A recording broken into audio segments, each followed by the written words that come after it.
In this demo, we're going to show how our toolchain can be used to automatically generate IDS rules. Industrial control systems like water treatment facilities comprises PLCs, actuators, and sensors. To drive the physical process, the PLC takes in sensor data and sends commands to the actuators. Due to this IT-OT integration, PLCs are exposed to many cyber attacks. In recent years, there have been a surge of known vulnerabilities across multiple PLC platforms.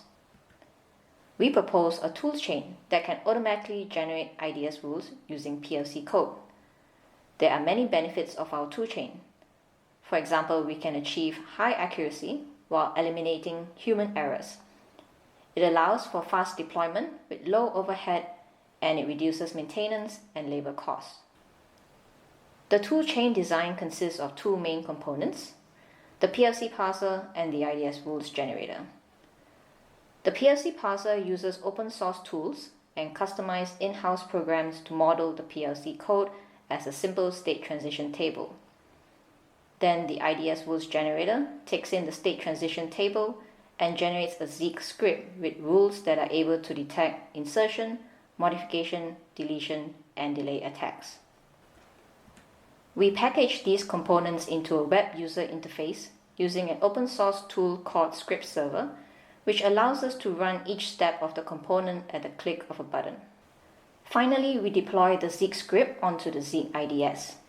We use the ELK stack to visualize the captured network traffic and IDS alarms on the dashboard. Now we will show you how the toolchain works. First, our PLC parser takes in an L5X file that represents the PLC code.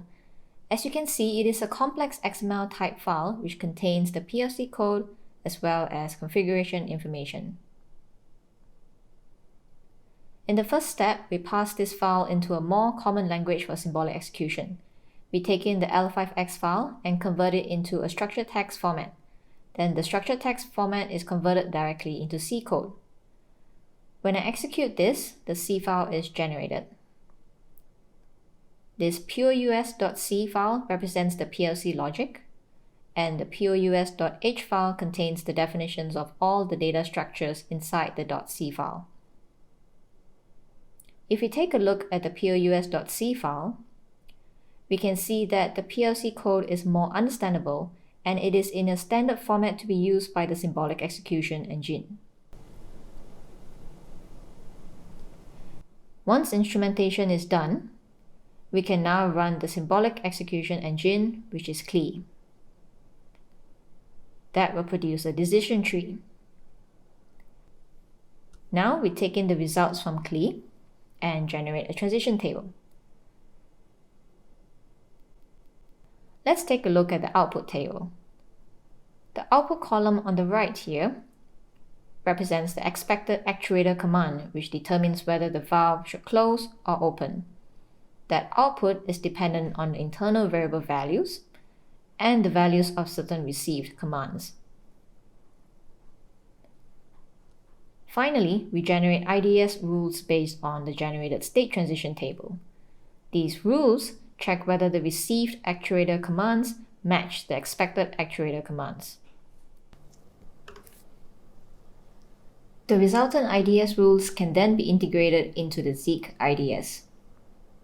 Then the Zeek IDS interfaces with the Kibana dashboard, which collects logs and visually displays key packet statistics. Based on the PLC code, we identified 4 sensors and 3 actuators to display on the dashboard. The sensors monitor the water tank level and the flow rate in and out of the water tank in real time. The actuators refer to the pumps and valves.